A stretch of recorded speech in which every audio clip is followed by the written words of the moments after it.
a Seccional São Paulo da Ordem dos Advogados do Brasil, por sua Comissão de Propriedade Intelectual, tem a honra de apresentar o webinar Videogames, Esportes e Propriedade Intelectual, evento promovido pela referida comissão com apoio da Comissão de Direito Digital, da Associação Brasileira da Propriedade Intelectual, Associação Paulista da Propriedade Intelectual, a Associação Brasileira dos Agentes da Propriedade Industrial e da Comissão de Cultura e Eventos da OAB São Paulo. Registramos e agradecemos a participação de todos. Com a palavra, senhoras e senhores, a doutora Nancy Satiko Kaigawa, presidente da Comissão de Propriedade Intelectual da OAB São Paulo. Bom, boa tarde. Sejam todos bem-vindos ao terceiro webinar do Seminário sobre Videogames e Esportes e Propriedade Intelectual, organizado pela Comissão Especial de Propriedade Intelectual da OAB de São Paulo, que conta com especial apoio da Comissão de Direito Digital da OAB de São Paulo e também com o apoio de renomadas associações da área, a ABPI, Associação Brasileira da Propriedade Intelectual, a ASPI, Associação Paulista da Propriedade Intelectual, a ABAP, Associação Brasileira de Agentes da Propriedade Industrial, e a ITech Law, International Technology Law Association. Em nome de todos os membros da comissão, gostaria de registrar aqui o nosso agradecimento a esse especial apoio dessas entidades. Além disso, gostaria também de registrar o agradecimento à Secretaria das Comissões da OAB de São Paulo e à Comissão de Cultura e Eventos da OAB. Sem eles, esse evento não seria possível. E, sobretudo, aqui um especial agradecimento à equipe da Secretaria das Comissões, que se desdobrou ontem e anteontem para tentar resolver alguns problemas de acesso que a gente, infelizmente, enfrentou nos primeiros dias de webinar aqui desse evento. Lamento o que aconteceu e garanto a todos que todos os esforços e a proatividade da Secretaria e dos membros da equipe foram fundamentais para a solução desse problema, e gostaria de pedir para que, se vocês tiverem algum outro tipo de informação ou reclamação a fazer, que por favor nos transmitam, porque é com a informação de todos que a gente consegue melhorar. Por fim, e não menos importante, gostaria também de agradecer aqui todo o empenho, o trabalho da comissão que organizou, ajudou a montar esse seminário, que foi composta pelos membros da Comissão Especial de Propriedade Intelectual da OAB de São Paulo, o Dr. Luiz Felipe Balheiro Lima, a doutora Ivana Crivelli, Dr. Márcio Gonçalves e eu. Meu nome é Nancy Kaigawa, eu sou presidente da Comissão de Propriedade Intelectual da OAB de São Paulo pelo triênio de 2019 a 2021, e a nossa comissão tem por objetivo difundir as discussões sobre propriedade intelectual e promover eventos que possam difundir o conhecimento, né? Como mencionado na minha breve fala introdutória desse seminário, nós concedemos esse evento para apresentar uma das indústrias criativas que mais crescem no mundo. E hoje é o dia de falar de quando o esporte se encontra com o showbiz. Falaremos hoje, então, dos grandes eventos e das competições. Segundo o relatório da empresa Newzoo, o esporte eletrônico deve alcançar 450 milhões de pessoas. E o Brasil é o terceiro país do mundo com maior número de jogadores, 66 milhões de pessoas jogando. Embora, em termos de faturamento, a gente alcance apenas a posição 10ª e 15ª do mundo, mas isso está mudando. O maior campeonato de jogos eletrônicos no Brasil hoje é o Campeonato Brasileiro de League of Legends. E o fenômeno, para todos, ou para muita gente, pode até parecer recente. E, de certa forma, é.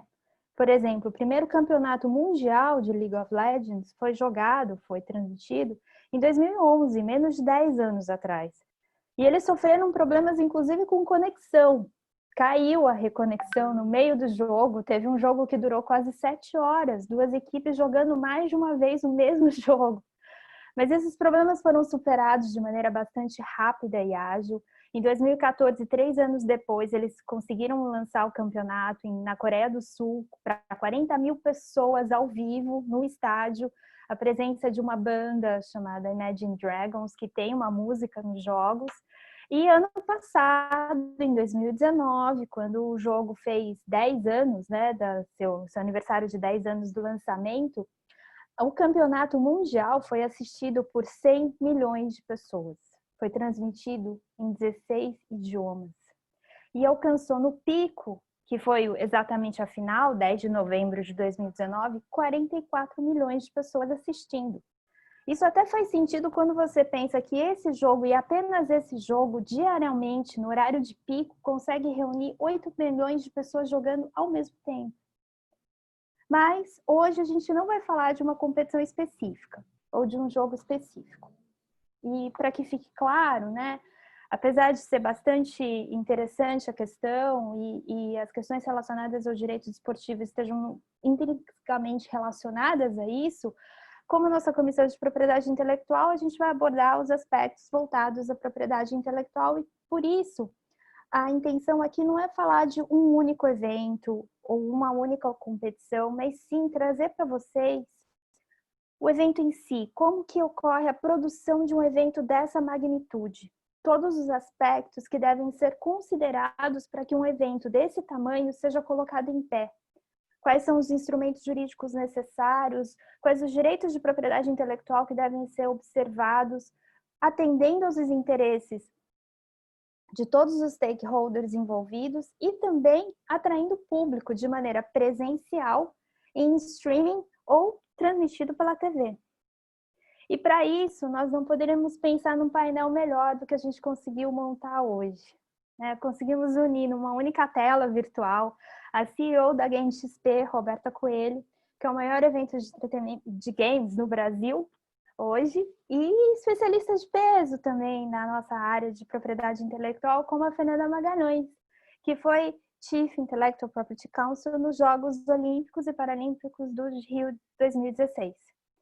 E aqui, assim, na nossa opinião, não há melhor benchmarking em eventos que unem esporte e entretenimento do que os Jogos Olímpicos.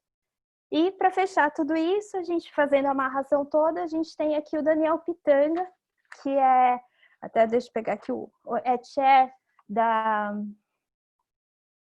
do Comitê de Mídia e Entretenimento Interativo da ITEC Law, e que vai fazer toda a amarração entre as duas pontas da Fernanda e da Roberta. Então, feitas essas breves considerações, eu gostaria então de apresentar aqui a nossa primeira palestrante do dia, que é a Fernanda Magalhães. Ela é sócia do escritório Casnar Leonardos, head da área de Direitos de Marketing e Entretenimento, membro também do Conselho de Ética do CONAR e Comitê do Direito à Imagem da Associação Internacional de Marcas, a INTA.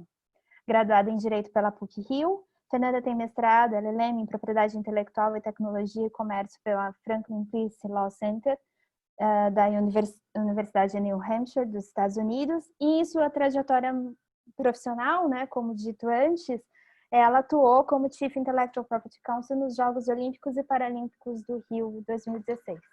Fernanda, a palavra está com você. Obrigada, Nancy, muito obrigada. Um prazer estar aqui. Esse é um tema super interessante. Parabéns pelo seminário. Eu pude assistir os outros 2 dias e realmente é muito interessante. E como você bem colocou, a gente está falando aqui de entretenimento, show business na essência, né? Já se foi o tempo que games era só um momento solitário de jogadores na frente da televisão ou da tela. Então, a ideia é a gente dividir com vocês hoje, a experiência que eu tive tendo a oportunidade de ser gerente de propriedade intelectual no Rio 2016. Vou contar um pouquinho da minha experiência lá e como a Nancy também já colocou no início, dividir os aprendizados e as questões jurídicas por trás, no backstage, para se colocar um evento desse de pé. Então, e a ideia é, ao final, fazer um paralelo com games, enfim, e aí passar a bola para a querida Roberta, que eu tenho certeza que vai nos dar muitos insights também com relação à produção de um evento como a Game XP no Brasil, que é um sucesso e que, enfim, que eu acho que vai ficar muito interessante essa nossa conversa. E, Daniel, como você falou, Nancy, fazendo a nossa amarração aqui de temas, e obrigada mais uma vez pelo convite. Vou dividir minha tela, porque eu tenho uma apresentação rápida para apresentar. Deixa eu botar no modo full screen aqui.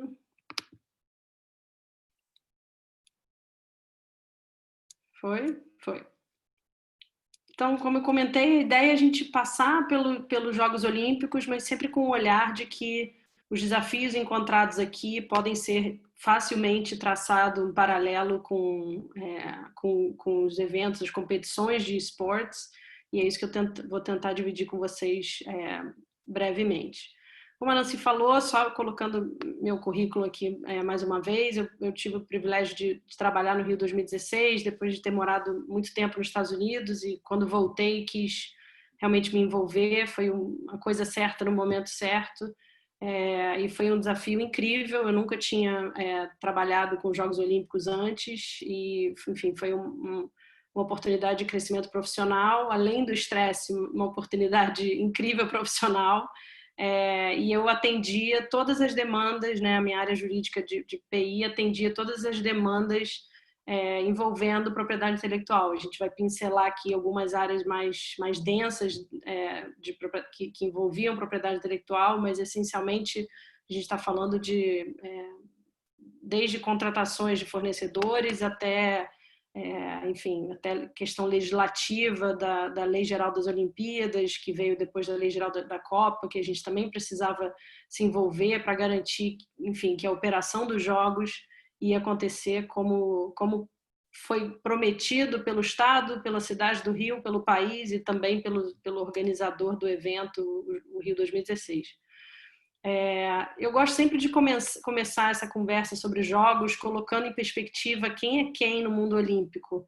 Muita gente se confunde com esse cenário, e aqui eu tento explicar de uma forma simples quais são os órgãos envolvidos nos Jogos Olímpicos. Então, a gente tem o Comitê Internacional, o COI, né, o International Olympic Committee, o Comitê Olímpico Brasileiro, por exemplo, o Comitê japonês, olímpico, e, paralelamente a isso, os mesmos comitês, mas para o movimento paralímpico.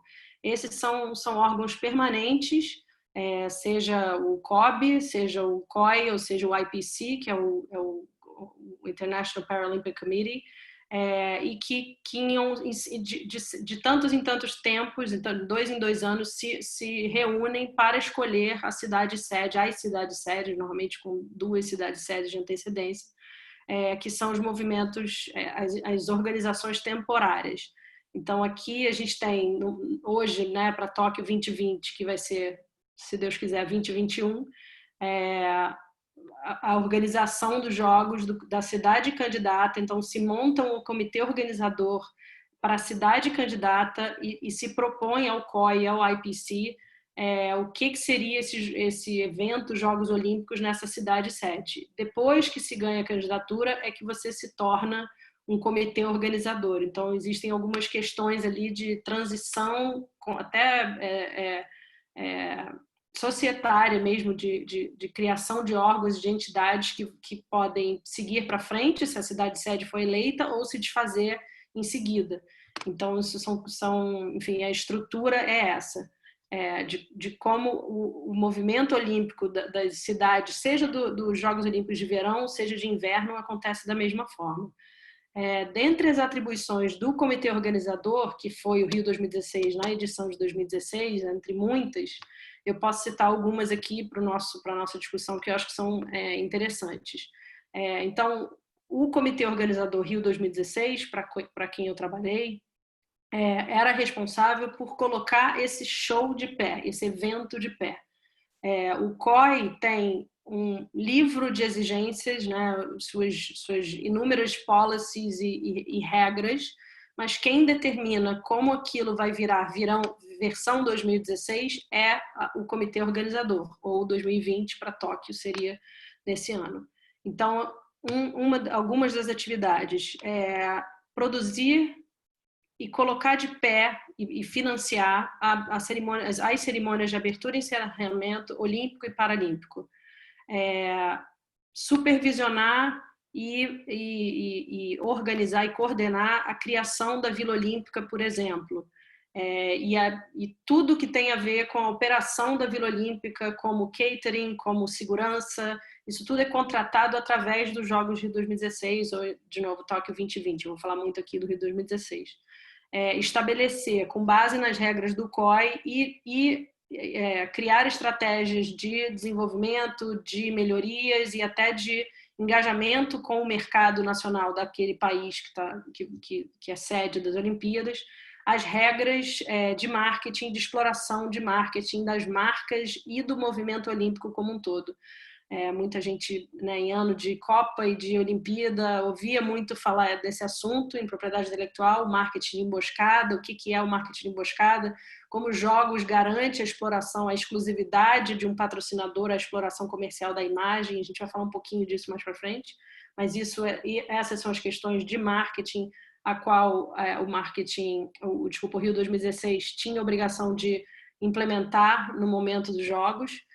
O programa de licenciamento de merchandising, né, que a gente também vai falar um pouco, que houve e vai haver ainda mais uma revolução, né, nessa prestação de serviço de merchandising, de algumas atividades dessas aqui para Tóquio 2020, de novo, 2021, apesar da marca continuar Tóquio 2020.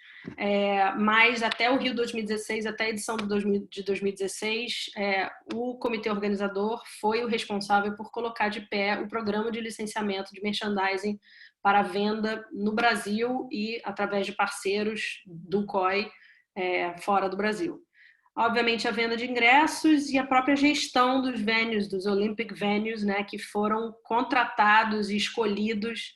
E aí sim é uma colaboração entre o comitê organizador Rio 2016, as entidades governamentais, como o Estado, né, que gerencia o Maracanã, por exemplo, e, enfim, em alguns outros estados que são privatizados, enfim, várias parcerias, e há contratos mesmo firmados com essas empresas. E isso não é, o impacto em propriedade intelectual não é pequeno. Vou só usar aqui um exemplo, porque a gente vai falar um pouco mais para frente, mas quando a gente está falando de Jogos Olímpicos, o estádio fica fechado por vários meses para poder, enfim, a operação entrar.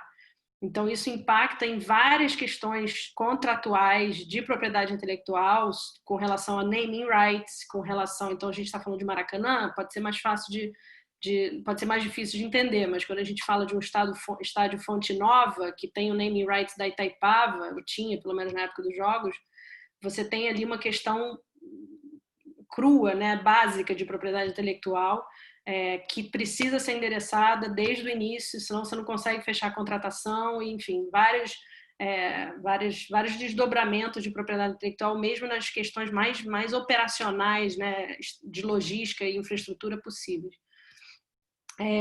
Então, eu vou, de novo, já pincelei um pouquinho aqui sobre propriedade intelectual nos jogos, mas dando algum enfoque aqui em algumas questões. A propriedade intelectual nos Jogos Rio 2016, como eu acabei de exemplificar, vai desde questões operacionais, do transporte da cidade que vai ser afetado, como que aquilo ali vai ser envelopado do ponto de vista de marketing, até essas questões, de novo, dos estádios, passando, obviamente, pelas questões de transmissão, que essa sim é uma questão que o COI gerencia muito proximamente, mas com o apoio logístico da cidade sede, desse comitê organizador, de novo, Rio 2016, revezamento da tocha, onde você tem patrocinadores específicos dentre os patrocinadores dessa edição. Esses patrocinadores, com exceção da Coca-Cola, que é patrocinador da tocha, do revezamento da tocha desde sempre, outros patrocinadores podem comprar cotas ali dentro para serem patrocinadores exclusivos do revezamento da tocha. Então, o revezamento da tocha é quase um evento dentro do próprio evento. Existem regras específicas com relação à associação da marca. Então, um patrocinador dos Jogos Olímpicos Rio 2016, que não é patrocinador do revezamento da tocha, não pode fazer qualquer publicidade que deixe entender, de novo, marketing emboscada, de que esse patrocinador não tocha olímpica estaria associado ao revezamento. Ele tem exclusividade, o revezamento olímpico garante exclusividade aos seus patrocinadores, assim como os próprios Jogos Olímpicos. Então, tem, de novo, tudo isso propriedade intelectual. Falando mais algumas coisas, live sites que foram, né, eventos fora dos estádios, fora dos venues, pela cidade do Rio e até em outras cidades, também envolve propriedade intelectual, na medida que você tem que colocar de pé ali uma transmissão, você tem que controlar a gravação, retransmissão, enfim. E o legado como um todo, né? Quando você coloca um evento desse de pé, você cria propriedade intelectual o tempo inteiro.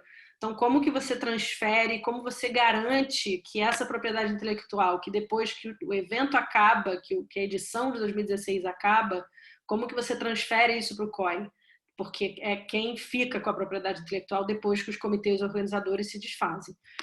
Já falei do programa de licenciamento e hoje aqui a gente vai focar um pouquinho mais nos elementos de comunicação, marketing e supply, fornecimento de equipamentos, produtos e serviços, e na abertura e encerramento, porque eu acho que tem, enfim, a essência de propriedade intelectual, que é realmente o show business na veia. Quando você fala, né, esse foi um atendimento que a gente fazia muito próximo, cerimônias de abertura e encerramento. Se tocha olímpica é um evento dentro do evento, eu acho que cerimônia de abertura e encerramento é o outro pilar dessa analogia. É um evento 99,9% de entretenimento e 0,1% seria participação também como entretenimento dos atletas. Então, a gente tem ali um emaranhado de direitos de propriedade intelectual, de direitos conexos, que eram tratados e formalizados através de contratos. Essa era a essência de se colocar um projeto desse de pé.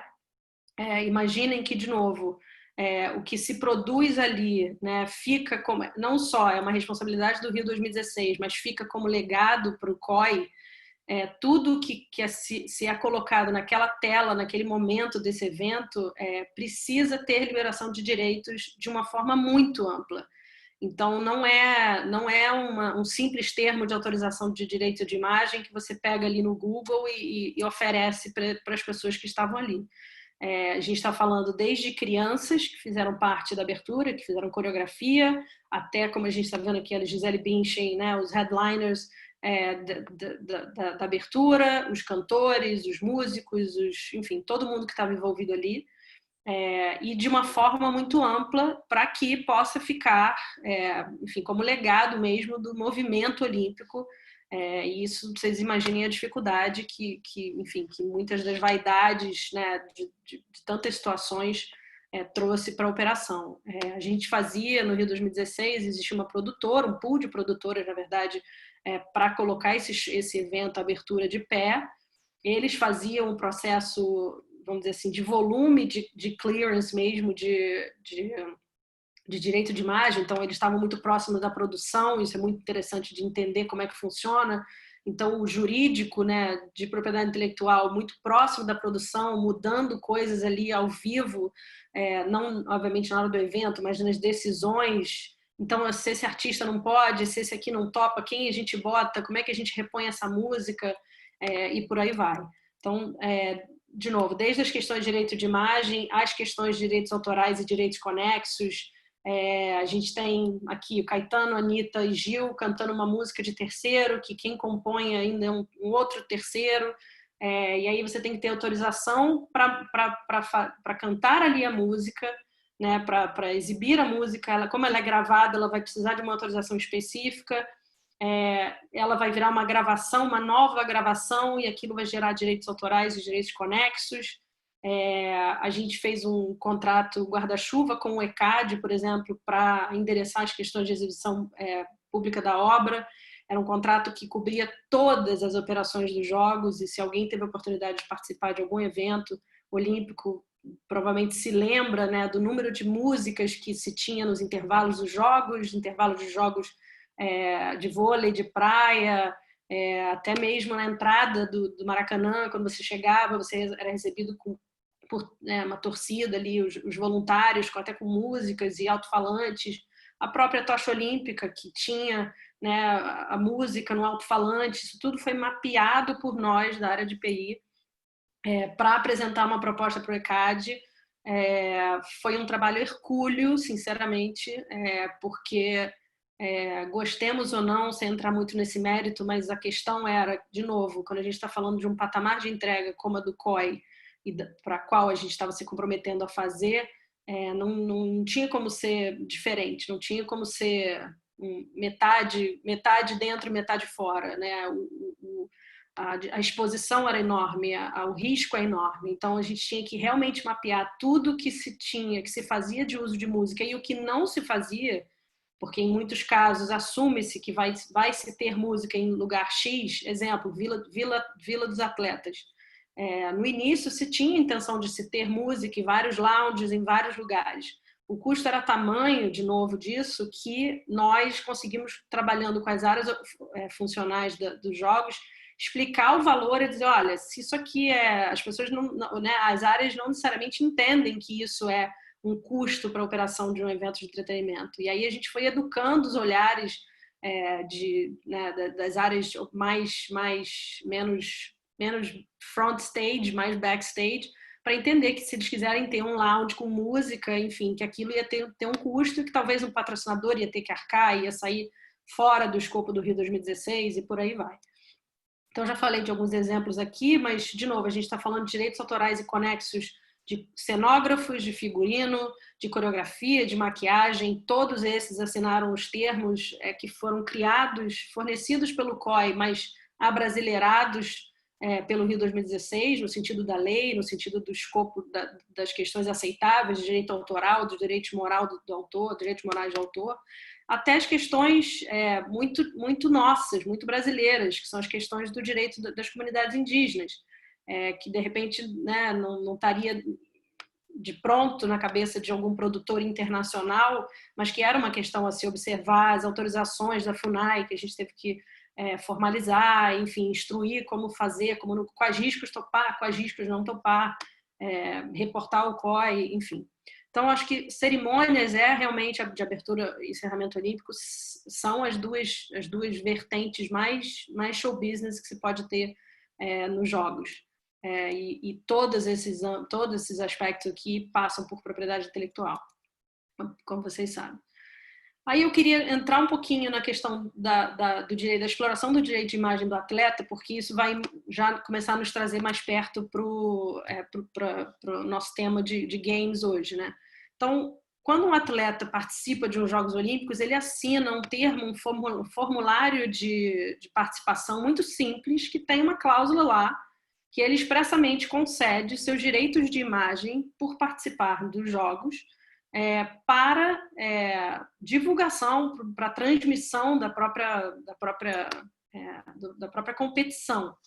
Esse direito concedido pelo atleta não pode ser confundido ou conflitar com o direito que ele também tem de exploração comercial, né, o famoso right of publicity, da sua imagem com seus patrocinadores.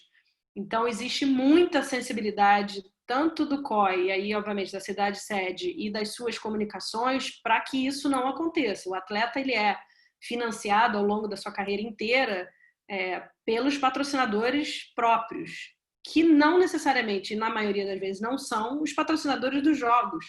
E mesmo que não seja, que seja de uma outra categoria, aqui como no exemplo do Bolt, que é da Puma, patrocinado pela Puma, os uniformes, por exemplo, do Rio 2016 eram da Nike, que era um patrocinador, ainda que não existisse um patrocinador da mesma categoria da Puma para os jogos, o fato de você não ser patrocinador já te exclui da possibilidade de se associar aos jogos. Então, há muita sensibilidade com relação a isso.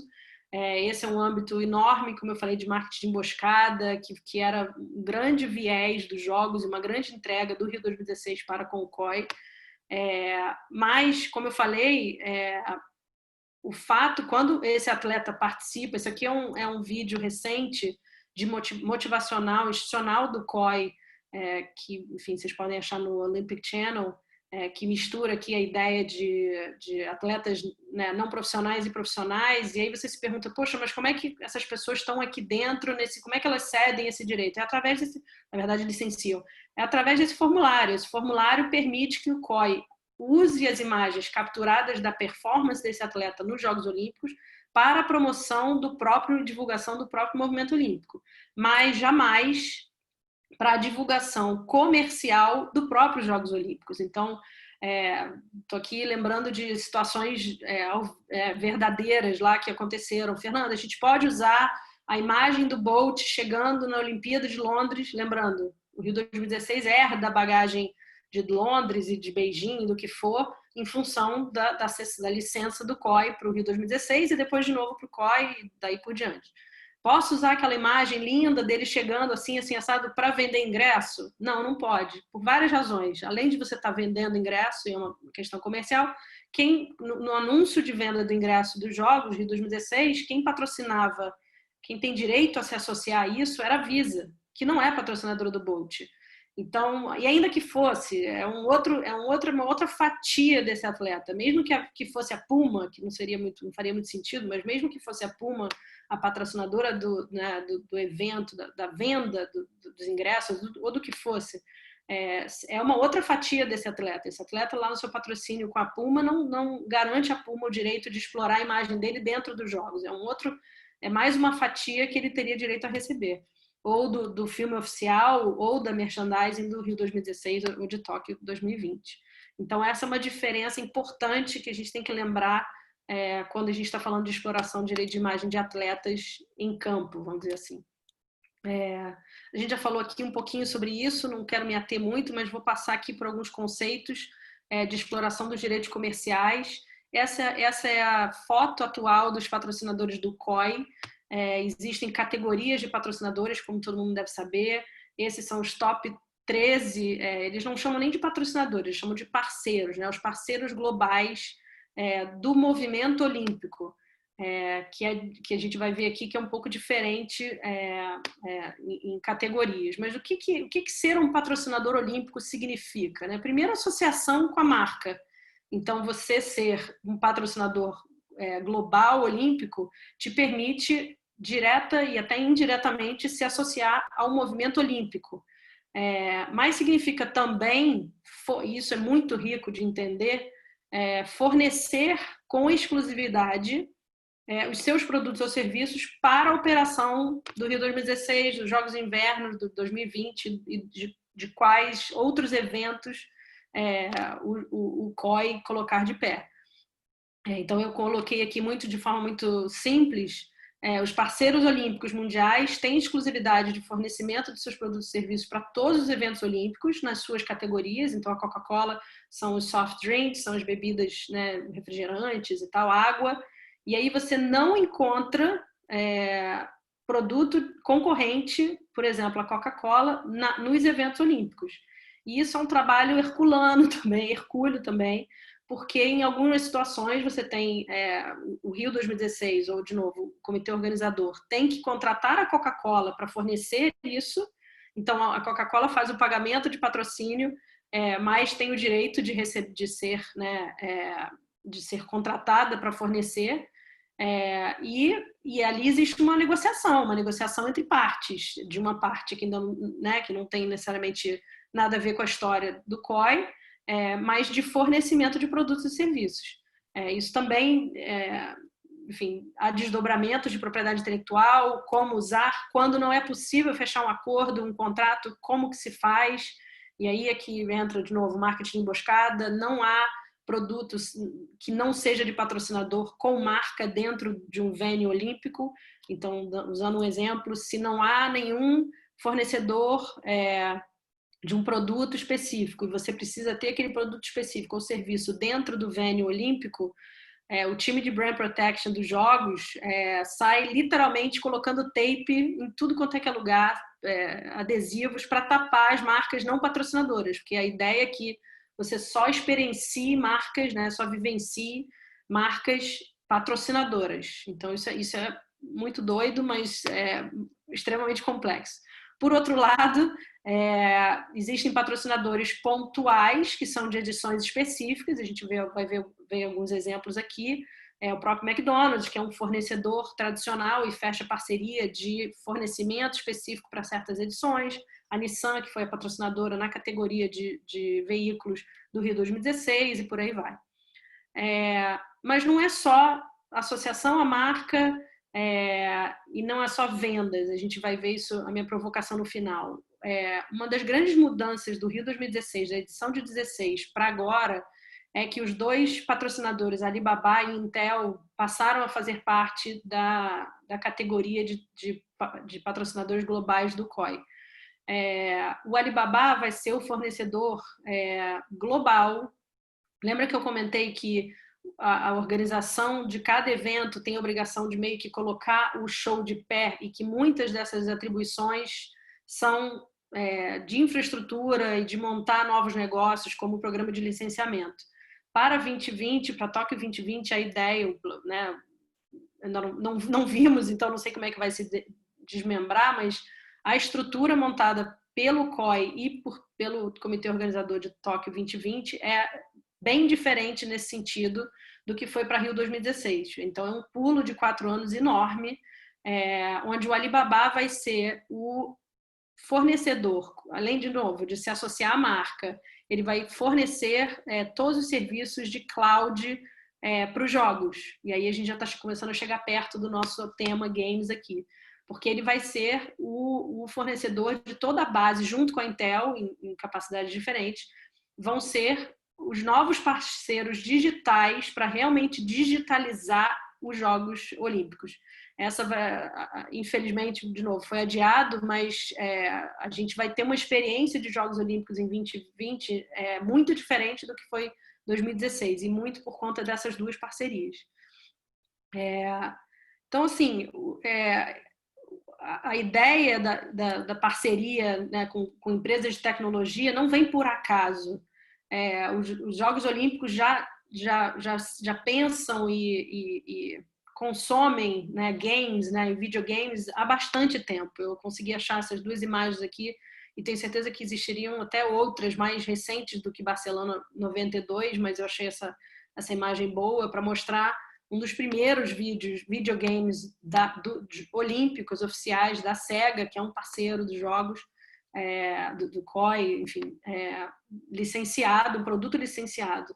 Mas a intenção do COI vai muito além disso, como a gente pode ler, enfim, material especializado de esporte por aí. A ideia é se aproximar cada vez mais desse mundo de games. Agora, em 2018, nos Jogos de Inverno de Pyeongchang, a Intel, de novo, que entrou como patrocinadora top do COI, fez um evento que é dela, é um campeonato de games, de esportes dela, e ela trouxe para ser apresentado o primeiro evento esportes na cadeia de um evento olímpico. Então, logo antes da abertura olímpica dos Jogos de Inverno, a Intel trouxe, enfim, em parceria com o próprio COI, uma competição de e-games para, enfim, chegar perto ali do público e fazer um teste. Tanto que o diretor de marketing e televisão do COI mesmo fala isso, dessa proximidade, dessa intenção, que esse movimento foi realmente intencional para que o movimento olímpico possa cada vez mais explorar a ideia dos esportes. Então, quando a gente pensa em competições de esportes, e aí a gente já falou muito sobre isso nos últimos dias, eu não quero entrar muito aqui, até porque a Roberta vai trazer muito mais perspectiva, né, da produção de um evento como esse no Brasil, enfim, mas a ideia é exatamente provocar essa comparação com o benchmark dos Jogos Olímpicos.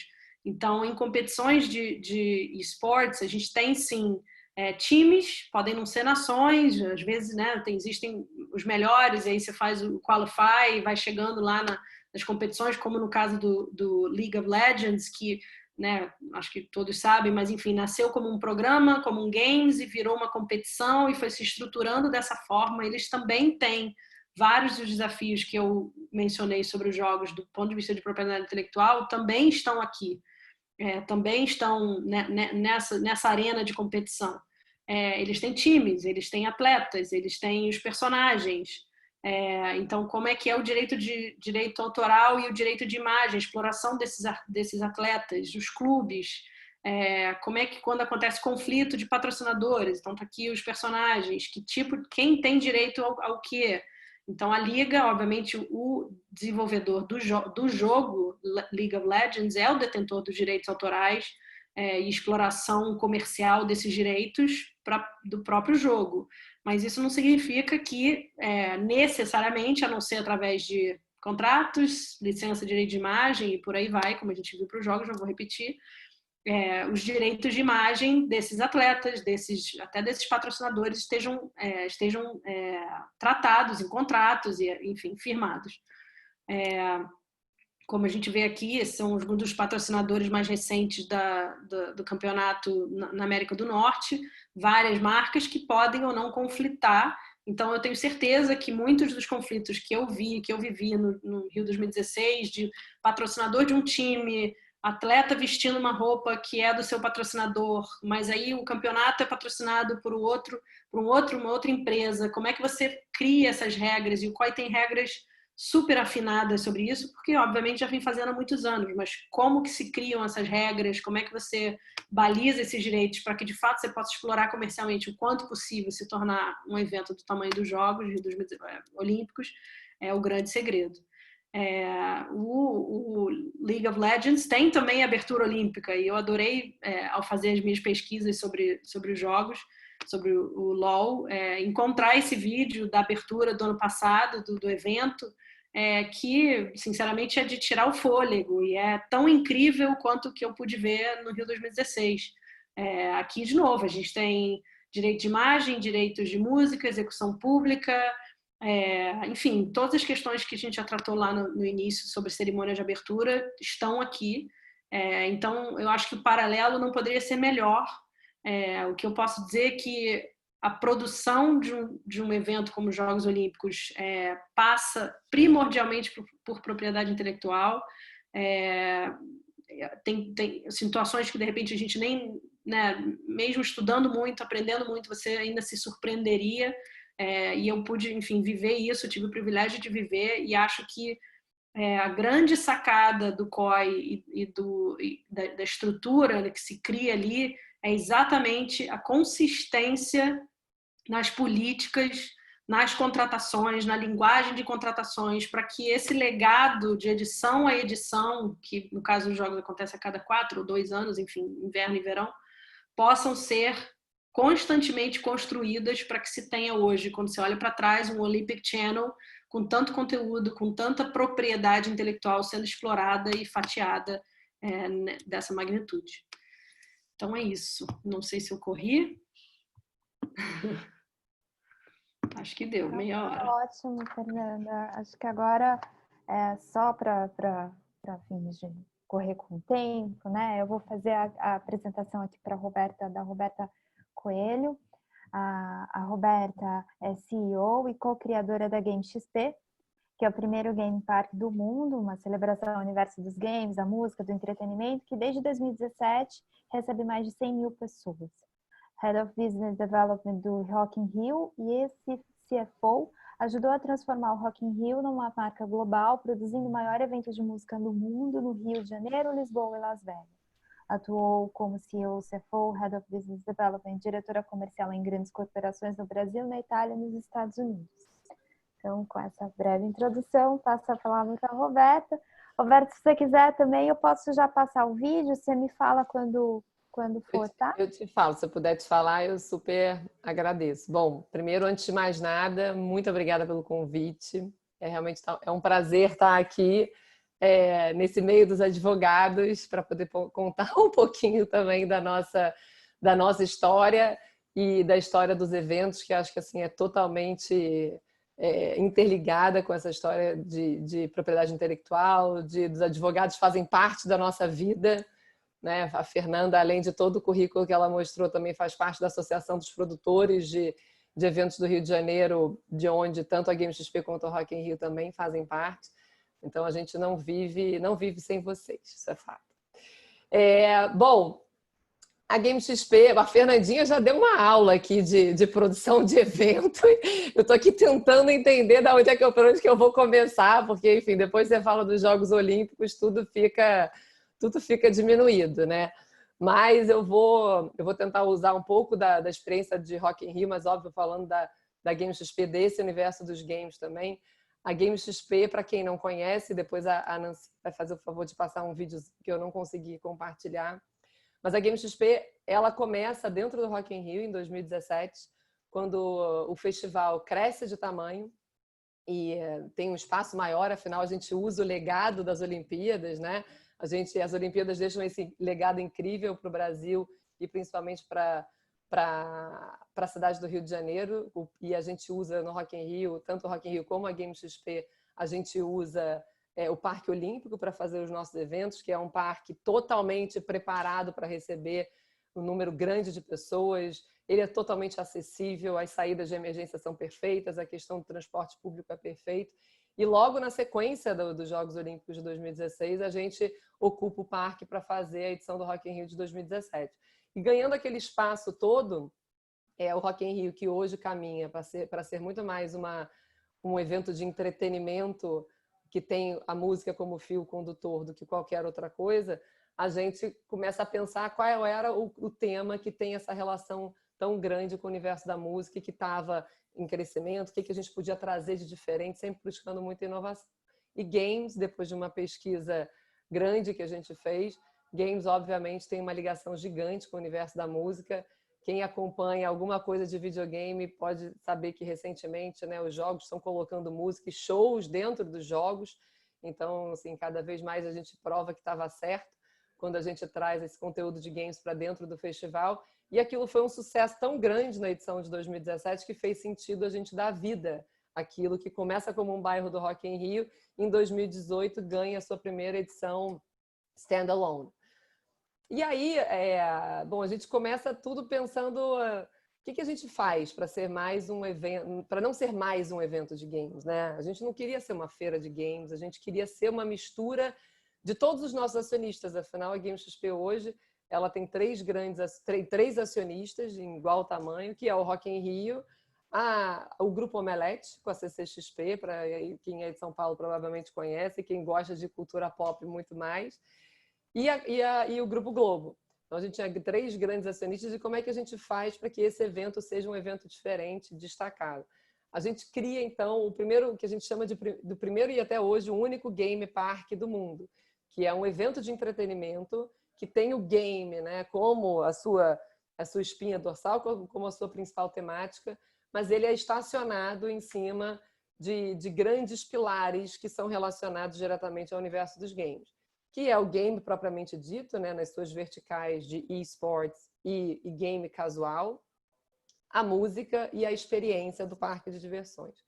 E aí, quando a gente entra um pouco na história, já falando um pouco sobre propriedade intelectual, sobre a questão dos patrocínios e tal, o nosso maior desafio é como é que você monta um evento desse quando, na verdade, tudo relacionado à sua temática não é seu.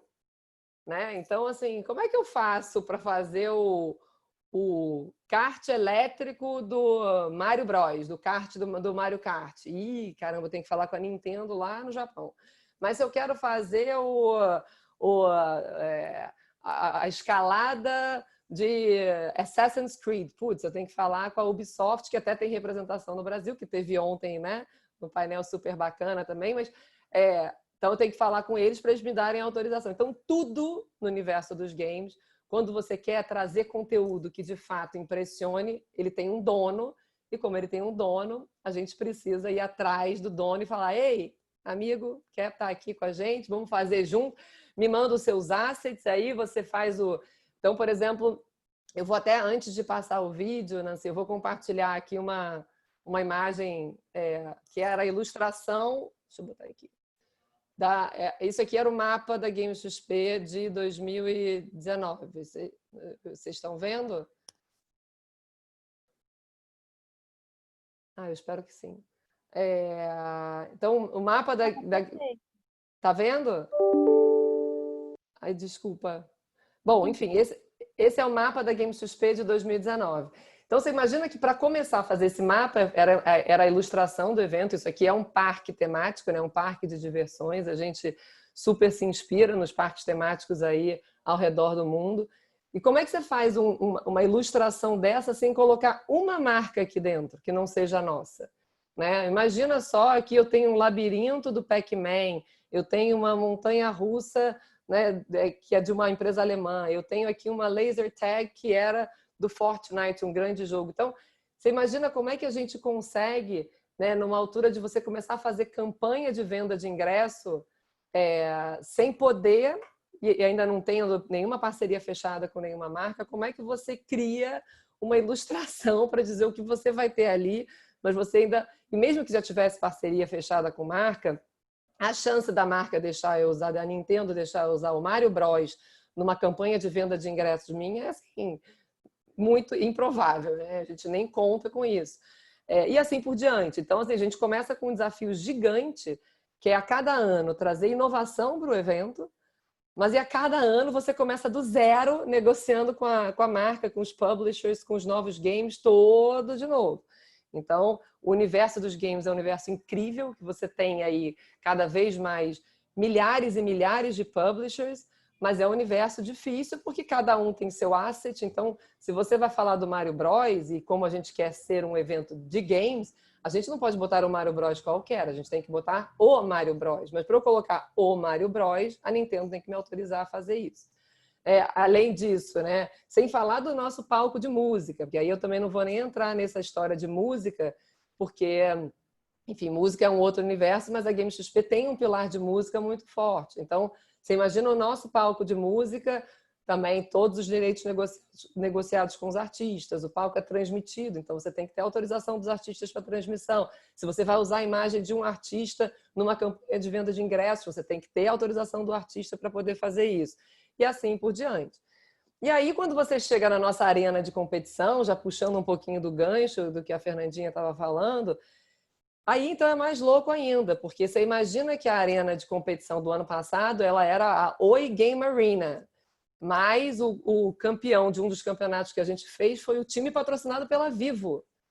Né? Então, assim, os Jogos Olímpicos, eles têm essa força de proibir, né, os atletas de usarem as marcas. Eu não tenho essa força.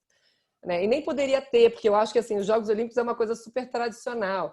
A verdade verdadeira é que a Oi é o nosso patrocinador e é incrível o fato deles estarem investindo no universo dos games dessa forma, mas eu nem poderia tirar da Vivo essa coisa bacana deles realmente estarem investindo na cena de pro players que acontece durante 365 dias do ano. Então, como é que você casa essa história de ter um time que foi o grande campeão da história patrocinado pelo concorrente do meu grande patrocinador do evento? Então, a gente está sempre ali, né, jogando as bolinhas e tentando equilibrar os pratinhos para poder chegar a esse denominador comum. Sem falar da história aqui em muito menor escala do que os Jogos Olímpicos, da nossa marca e de como é que a gente relaciona todos os nossos patrocinadores com a marca, né? Na hora que você vai fazer um contrato de patrocínio, a gente tem várias categorias, a gente chama de patrocínio, mas na verdade o patrocinador é a nossa categoria mais top, mas a gente tem os apoiadores, a gente tem, né, os apoiadores institucionais, os apoiadores, tem um monte de categorias para baixo. Desde um fornecedor, por exemplo, que ele pode ser um fornecedor oficial do evento, mas para ele poder usar a minha marca, eu tenho que ter um contrato onde ele tem o direito de uso da minha marca para poder colocar no site dele, ou colocar na barra de logo do site, ou poder usar a expressão de que eu sou um fornecedor oficial da Game XP. Até o meu patrocinador, que vai fazer um produto com a minha marca e que a gente precisa ter esse envolvimento de poder estar licenciando a marca e ele poder usar a nossa marca no evento certo, da maneira certa. E aí, fazendo uma analogia à questão da tocha, você imagina que o meu conteúdo que eu uso no digital e os conteúdos que eu faço na minha plataforma digital são diferentes do que eu faço no meu evento. Então, eu posso ter patrocinadores que vão ser patrocinadores só dos meus conteúdos digitais. E eles não podem usar a marca do evento durante a época do evento, quando a gente sai com venda de ingressos para a rua, porque a partir daquele momento o evento pertence ao patrocinador que paga para poder estar dando visibilidade no evento e acompanhando toda essa onda de comunicação que a gente cria para poder chegar e ter o evento como um grande ápice. Então, tudo isso é super complexo, né? Eu acho que assim, é um quebra-cabeça que a gente tem que ir montando. Não é motivo para ninguém desistir de poder estar nesse universo de produção de evento, muito pelo contrário, a gente adora e faz parte desse desafio de colocar um evento de pé. Mas a grande verdade, a gente estava falando isso aqui um pouco antes de começar, é que existe ainda muita, eu não vou dizer ignorância, que seria uma palavra errada, mas é falta de conhecimento do showbiz, aí eu vou falar, sobre a questão dos direitos de propriedade intelectual, direito de imagem. Tem muita gente que infringe essas questões por falta de conhecimento, não por má fé, mas porque não conhece, não entende. A gente super tenta ajudar. Então, por exemplo, no caso da GameXP, e aí falando um pouco da história da Abra Games, que teve presente aqui ontem também, a GameXP desde 2017 tem um espaço dedicado para desenvolvedores autônomos de games. E toda vez que a gente conversa com eles, a gente participa também de muitas palestras ajudando aqui a Secretaria de Cultura e a Secretaria de Esportes, a Secretaria de Tecnologia do Estado e da cidade do Rio de Janeiro, com essa turma de desenvolvedores de games. E eu sempre começo falando o seguinte, olha, antes de pensar no game que você vai fazer, você tem que pensar, para quem você vai vender, e 2, como é que você vai proteger o seu game? E as pessoas não fazem a menor ideia de que isso é... Ninguém sabe que você precisa registrar a marca do nome que você quer dar para o seu game. Ninguém sabe que você depois precisa se preocupar em dar continuidade a isso, porque na hora que você vai vender o game para um parceiro estrangeiro super top, você tem que estar com todas essas histórias legalizadas. Ou se você vai ter um patrocinador, como é que você vai ter um patrocinador e daí a 2 meses alguém vai entrar na justiça e dizer, opa, para de usar a marca porque a marca não é sua. Então, é toda uma questão de falta de conhecimento, mas que a gente tenta, na GameXP, inclusive ajudar. Já convido aqui esse painel incrível para o ano que vem estar no nosso palco, na nossa arena, que a gente chama de Inova Arena, que é uma arena super voltada para inovações e tecnologia, onde esses desenvolvedores de game normalmente têm um espaço, mas a gente tem lá um palco para poder exatamente trazer essas questões, que são questões tão presentes no nosso mundo, né, de produção de eventos e nesse mundo de criação de novos produtos, mas que muitas vezes ficam esquecidas e acabam virando um problema futuro. Né? Quando você faz isso, não resolve ele agora, é que nem quando você começa uma empresa e não monta a contabilidade. Caramba, depois de um tempo, quando você vê, está todo enrolado e não sabe que... Então, só que a contabilidade hoje já é mais conhecida, né? A propriedade intelectual e toda a questão de proteção da marca, né, de uso de marca. Então, quando você usa marcas terceiras ou de proteção da marca, é super importante que as pessoas tenham mais conhecimento e no que a gente aqui... É claro que a gente também pisa na bola e deve pisar eventualmente, mas a gente está sempre tentando acertar e tem uma preocupação gigante com isso, da mesma forma que a gente tem uma preocupação gigante de quem usa a nossa marca, mas a gente também está aí assim, querendo poder ajudar e entendendo que é factível, mas é muito, muito, muito importante. Então, eu passo essa bola agora para o Daniel fazer um envelopamento final, mas e deixando essa mensagem de que vocês, todos advogados, são super parceiros nossos na produção de evento e cada vez mais, se a gente puder espalhar essa notícia de que ter a marca protegida é algo que é primordial para você começar um negócio ou desenvolver um game, é super importante. Ai, Roberta, isso que você falou é música pra gente. Ainda mais ouvir isso no mês dos advogados ainda, aqui na nossa casa, música. Exatamente. Não, mas é verdade, é a pura verdade.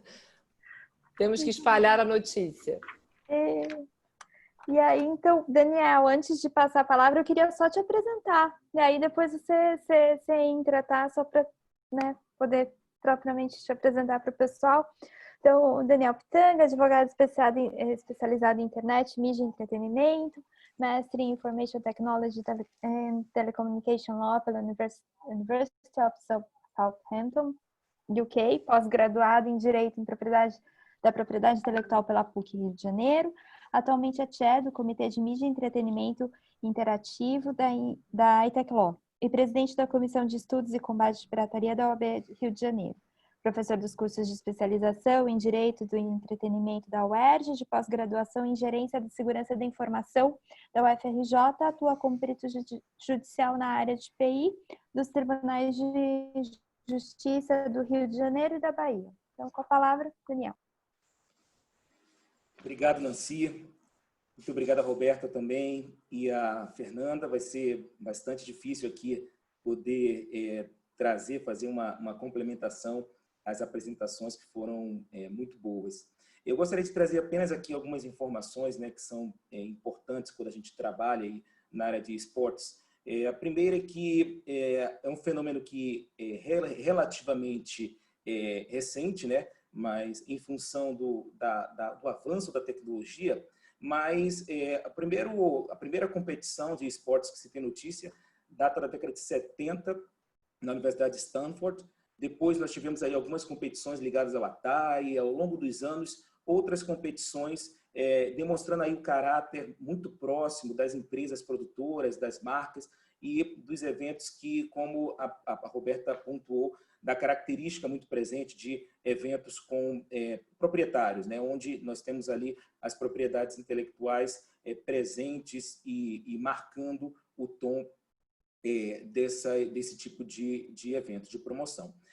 O que eu acho muito interessante na área de esportes é que também são várias as formas de esportes eletrônicos que nós vislumbramos e visualizamos, né? Desde aquele que acontece num espaço, onde você pode ter realmente um show ao vivo, com banda, com música, com plateia, característica muito comum hoje em dia e que a Roberta e a Fernanda trouxeram aí para a gente, como também aquele esporte que se trabalha e se trata exclusivamente nas mídias digitais, né? Nós temos hoje sites especializados, né? O grande site talvez na área, o Twitch, que trabalha a questão do streaming dos jogos e que traz aí uma série de complexidades do seu ponto de vista jurídico, tanto no que tange a proteção das propriedades imateriais, como também nas relações ali entre aqueles que estão naquela plataforma, né,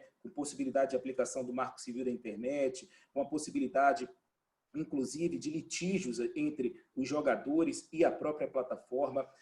Por outro lado, a necessidade de proteção não só dos ativos imateriais daquelas empresas que produzem aquele conteúdo, como também, muitas vezes, os jogadores eles acabam se transformando em verdadeiras celebridades e com a necessidade também de protegerem as suas próprias propriedades, né? Então, nós podemos falar aí de direito de imagem, nós podemos falar aí de direito de se expressar dentro da sua própria rede. Uma característica muito importante dessa transição, quando a gente percebe o crescimento do esportes, é que as novas tecnologias, o streaming, acabaram possibilitando o crescimento dessas ferramentas, porque cada vez mais o público ele quer estar próximo, ele quer ter uma relação diferente daquela que existia no passado com os jogadores, né?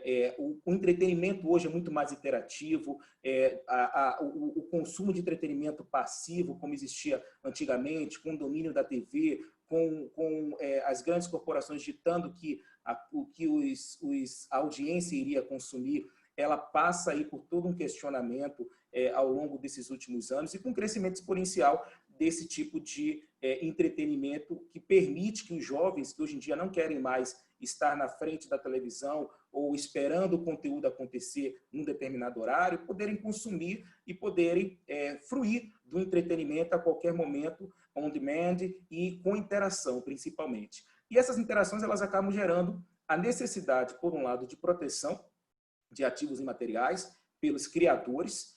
Por outro lado, existe uma questão que a gente não toca aqui, que é mais ligada à área desportiva, né? E a gente já tem, inclusive, Confederação do Brasil tentando trabalhar com esse tema, que é do regramento, né? Como é que eu regulo, por exemplo, uma competição, quais são as normas que são traçadas.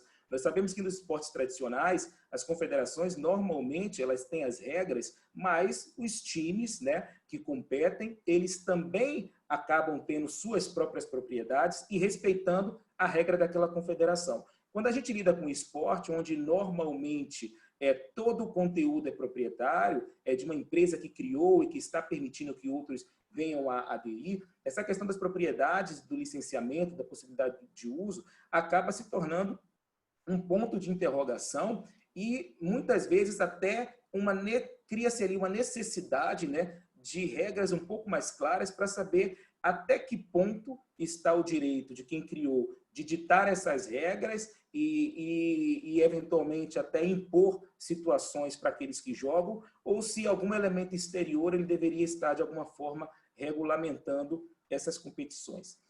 O meu papel aqui como moderador não é de moderador, não de palestrante, então são algumas considerações que eu acabo apontando aqui, mas quem tiver pergunta pode fazer por meio do chat, para que eu possa dirigir para as nossas palestrantes. E nesse momento, enquanto moderador, eu aproveito para fazer algumas provocações, tanto para Roberta quanto para Fernanda. Como eu sei que a Roberta tem um compromisso e ela não vai poder ficar muito conosco, eu pediria licença para a Fernanda para dirigir um primeiro questionamento para Roberta.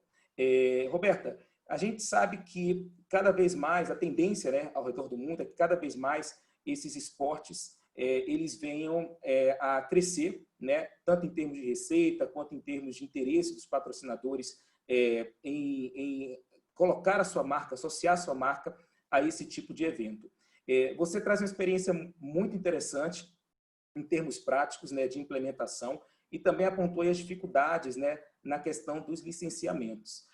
Eu queria entender de você, como é que você enxerga os próximos passos do desenvolvimento do esportes no Brasil, se você entende que a criação de associações, de federações, acabariam facilitando esse trabalho que hoje vocês acabam, os desafios, né, que vocês acabam enfrentando no dia a dia, e se você teria sugestões aí em termos de regulamentação do mercado.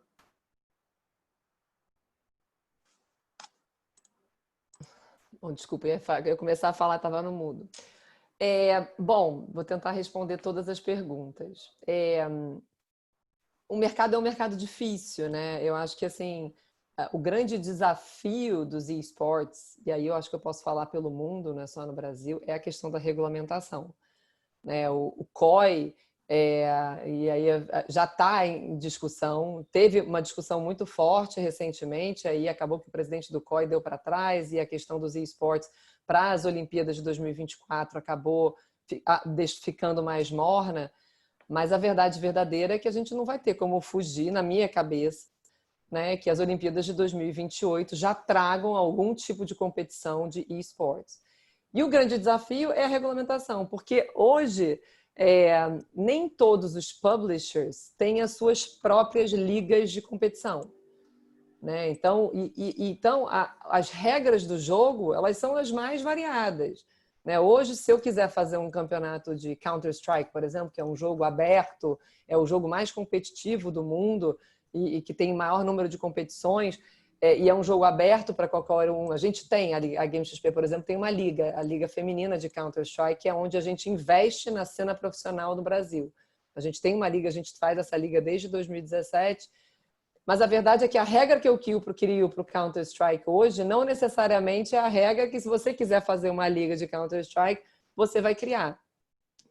Então, a questão da regulamentação e como é que a gente chega, os esportes tradicionais, por mais que às vezes você tenha alguma pequena mudança entre regras, né? O próprio futebol, por exemplo, né? O futebol no Brasil e o futebol na Europa tem regras quase iguais, mas tem uma coisa ou outra que é diferente. Agora, quando você vai para a Olimpíada, é uma única regra. Então, acho que a gente precisa descobrir a questão das associações. Elas acabam por ser importantes se elas brigarem por essa regulamentação, né? Se elas brigarem por você realmente estar institucionalizando a questão dos esportes, criando as regras, fazendo com que você tenha comitês, né, e a gente criando competições que sejam oficiais e que tenham as mesmas regras para que a gente possa, para que elas possam ser, de alguma forma, comparáveis, né? Então, você imagina, você quer fazer um campeonato estadual e depois juntar isso num nacional. O ideal é que você tenha alguém por cima ditando quais são as regras que acontecem para esse determinado jogo no Brasil. Só que para poder chegar lá, no caso eu falei o Counter-Strike é um jogo aberto, mas se eu quiser fazer uma competição oficial de Rainbow Six, que é um jogo da Ubisoft, eu vou ter que conversar com a Ubi. E aí, enfim, começa aquela história toda da propriedade intelectual, que você parte do zero e começa, para você poder criar qualquer coisa, tem o publisher que vai estar sempre no meio e de alguma forma envolvido. Então, acho que sim, a minha questão só dessas organizações é que a gente não crie burocracia demais e conversa demais para não ficar mais confuso do que já é, mas eu acho que sim, acho que tudo que a gente puder criar para poder cada vez mais profissionalizar e regulamentar é bom nesse nosso caminho de chegar aí, quem sabe, nos Jogos Olímpicos de 2028 ou 2032, a gente já ter os esportes aí de maneira bem forte participando dessa grande comemoração. Porque a Fernanda até comentou ali, cada vez mais os esportes tradicionais estão se aproximando do universo dos games. Eu nem falaria 2032, acho que se a gente não tiver 2028 já vai ser uma grande furada, né? Então, acrescentando inclusive aos jogos que a Fernanda trouxe aqui de exemplo, você pega a própria Sega faz o jogo do o Mario Bros e o Sonic desde 2012, né, nas Olimpíadas de Londres, que você tem um jogo oficial da Olimpíada do Mario Bros e do Sonic. Então teve em 2012 em Londres, em 2016 no Rio, vai ter agora em 2000 e já tem o jogo, está à venda para qualquer um que queira comprar o jogo das Olimpíadas de Tóquio com a marca licenciada das Olimpíadas de Tóquio do Mario, do Sonic, onde eles competem os esportes tradicionais. Então cada vez mais os videogames estão sendo uma ponte para que os jovens conheçam os esportes tradicionais, conheçam as suas regras, se interessem por esses esportes tradicionais. Outro dia eu participei de um painel onde a pessoa que estava comigo no painel disse que o filho começou a jogar futebol mesmo, se interessou por futebol depois que jogava FIFA no videogame, o que é meio uma loucura, né? A minha geração ainda tem isso, eu admito que isso parece meio loucura, mas a verdade verdadeira é que foi um depoimento de uma pessoa que estava no painel. Mas eu diria isso para vários outros esportes. Então, acho que quanto mais a gente conseguir colocar regras, eu acho que vai ser benéfico para todo mundo, crianças, adultos, marcas, patrocinadores, eventos, enfim, sou super a favor. Não sei se eu respondi a pergunta, mas se eu não respondi, me corrija, me ajude a responder. Respondeu sim. Acho que sua resposta foi bastante interessante. Eu concordo com você, eu acho que existe essa necessidade da gente voltar os olhos para a regulamentação. E o que a gente percebe hoje no mercado, não sei se você concorda comigo, Roberta, é que não só no universo dos gamers, né? Em outras atividades de entretenimento, cada vez mais existe uma necessidade de diálogo e daquelas celebridades, daqueles artistas, daqueles desportistas, conversarem cada vez mais com o digital. Porque a gente já percebe que existe aí, em muitos setores, dois mundos que são paralelos.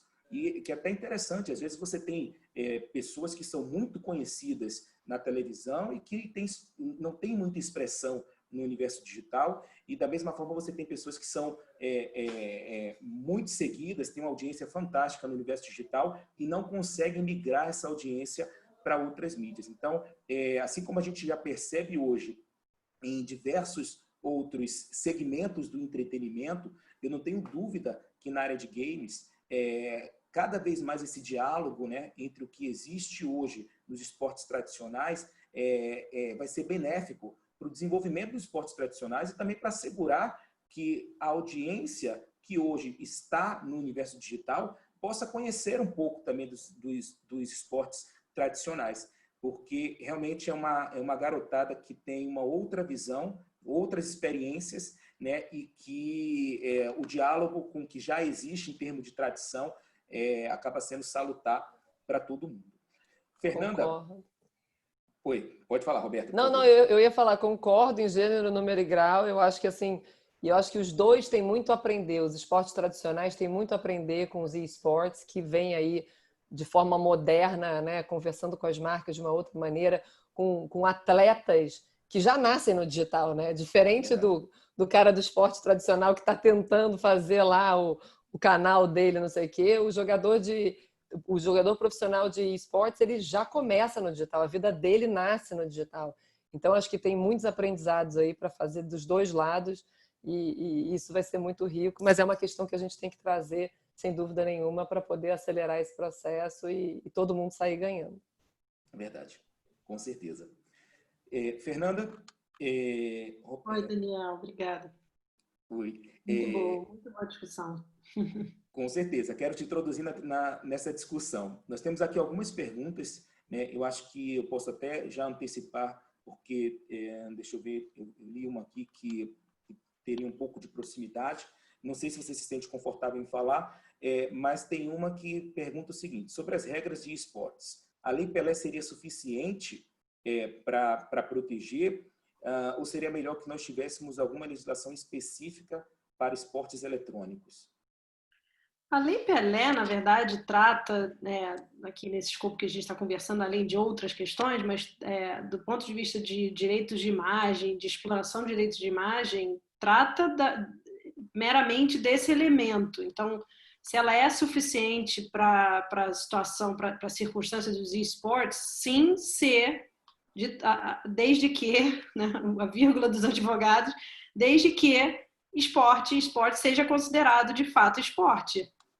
Porque você precisa de um atleta para estar numa arena esportiva. Então, a Lei Pelé trata do direito de imagem do atleta. Se um gamer não é considerado atleta, e aí tem outras questões envolvidas, e contratos de trabalho, enfim, se não é considerado atleta, se a regulamentação não chega a esse ponto, não seria suficiente. Então, eu acho que a Lei Pelé é um bom instrumento para tratar das questões de direito de imagem de um atleta. E aí a resposta é E também. Então, precisamos sim de outras regulamentações para incluir o gamer como atleta na definição da da Lei Pelé, desculpa. Então, sim, acho que a gente precisa de outros elementos legais, mas a lei Pelé, certamente, se uma vez isso acontecendo, né, dos gamers serem considerados atletas, eu acho que seria suficiente e coloca no patamar dos atletas profissionais dos esportes tradicionais. Muito bom, Fernanda. Uma outra pergunta que nós temos aqui, e até aproveitando para falar sobre a questão da Lei Pelé, eu não sei se você enxerga dessa forma também, mas um movimento que tem surgido, né, ainda de forma muito acanhada, de pensar em gestão também coletiva desses direitos dos desportistas, né? A gente sabe que existe aqui, até a nossa querida Glória Braga está aqui conosco, não sei se ainda está, mas eu vi que ela estava assistindo. Ela estava assistindo até pouco. A gente já sabe que é muito bem estabelecida a gestão coletiva na música no Brasil. Existe um movimento grande de gestão coletiva no audiovisual no Brasil. Até no passado, enquanto eu fui sócio em outro escritório, eu participei representando diretores e roteiristas. E existe agora um movimento que está se iniciando no futebol de pensar também a gestão coletiva de direito de imagem dos jogadores. Então, eu não tenho dúvida que esse assunto vai acabar evoluindo para o ambiente digital, porque a gente sabe que hoje, cada vez mais, o ambiente digital ele vai dominar e a gestão coletiva acaba sendo eficiente quando você não consegue sozinho correr atrás dos seus direitos. Eu acredito que em breve nós teremos aí discussões bem interessantes sobre gestão coletiva, envolvendo também Lei Pelé, envolvendo também essa área de esportes. Passando aqui para uma próxima pergunta, Fernanda, A indústria de games, apesar de movimentar bilhões anualmente, é cercada por várias lacunas e penumbras normativas. Na verdade, o mercado se desenvolveu a partir da informalidade. Não seria mais funcional a regulamentação por estándares mínimos de otimização? Estándares mínimos de estandarização de quê? Desculpa? Estándares mínimos de otimização. Quem perguntou foi o Maurício Rodrigues. Não sei se ele gostaria de fazer algum esclarecimento adicional.